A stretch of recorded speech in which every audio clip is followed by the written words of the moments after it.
okay, wind up.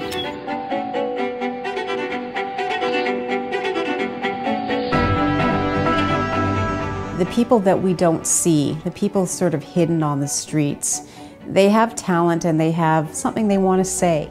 You know, it would be nice if Torontonians see through the eyes of this project that just like you or me or anybody else, they have a lot to contribute to society.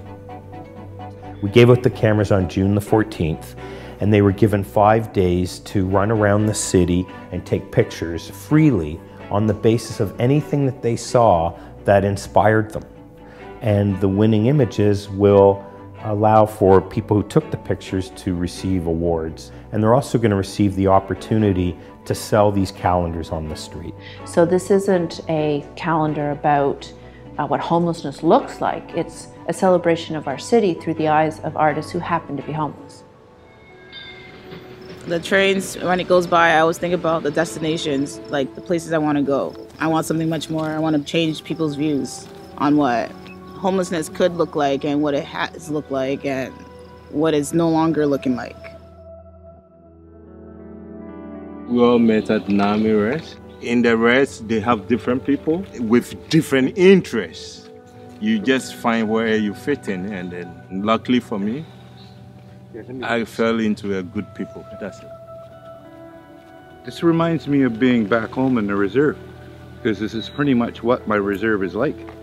So it's nice to have a little piece of home in an urban environment like the city of Toronto. This place is good for stress relief, because when you live in shelters like that, it gets pretty stressful. You need a place to come, you know, just to be normal again. I kind of realized a long time ago that for some reason I have to go through all these things and use that knowledge that's been given to me to help other people. What you see is a lot of unfairness.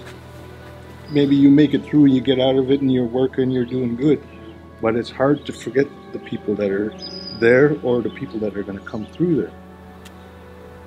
Well, the main reason we were out there was for the homeless.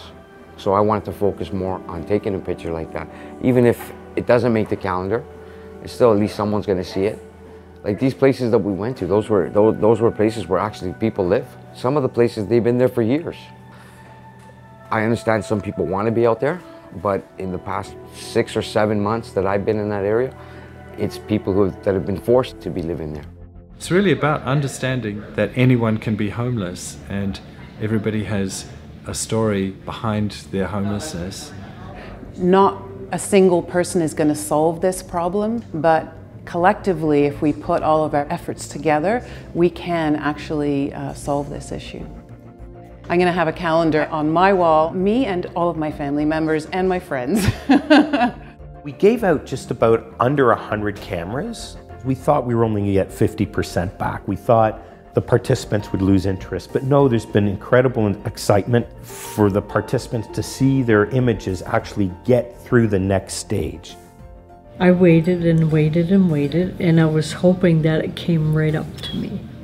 Ah, finally, yes, I got it. Oh yeah, I got a little shaky once in a while because I'm a type 2 diabetic, and I'm thinking, oh, this isn't gonna turn out. But I did get some really good pictures of people and of objects and things, so I'm quite proud of that. How was your time taking photos? I'll tell you, I had a mission to get the cover photo. Okay, that's a pretty good mission. The cameras come back, they're going to develop the film. Judges will choose top 40. Another panel made up of the community will choose 13 for the calendar. This is amazing because anybody can be a photographer. If they have a camera in their hand, you know, they have eyes. This is their whole take on Toronto. And just like any other professional photographer, you can shoot thousands of photos, but there's always going to be one that's standing out. So that's kind of what I'm looking at. It's nice to see it from their vision. Since I photograph homeless people, I thought it would be very interesting to see the perspectives they have and the artistic talent. I think with a lot of them, I was finding that I'm brought into a place that I wouldn't have easy access to, so I feel like I'm living somewhat vicariously through the people taking the pictures. You know, it's trying to think about both the story and that kind of that visual image that kind of stops you. I'm attracted to It looks like a Turner painting, that ancient look, even though it's urban decay, right? I mean, look at it. And the coloring is just great. And it's hard to get this kind of contrast with a disposable camera. That's a really nice one. I was a homeless youth, and so for me, I know where these people are, I know how they're living. I wish somebody had reached out to me to do something like this. So it's very important to me that we're raising awareness to the fact that there are human beings living on the streets who have interests and talents, and we need to pay more attention to them. It's hard to say that you're going to change the world by doing this one project, but I do know that you can actually change the lives of people involved in the project. Usually every year something will stand out. It's an incredible honor and privilege to be able to look at those final photographs today and be part of making the decision on the winners. Some almost made you cry, some certainly made you laugh. Like it was an incredible selection. Over 2,000. 2,000. That's a lot. It's really hard. Look at this guy.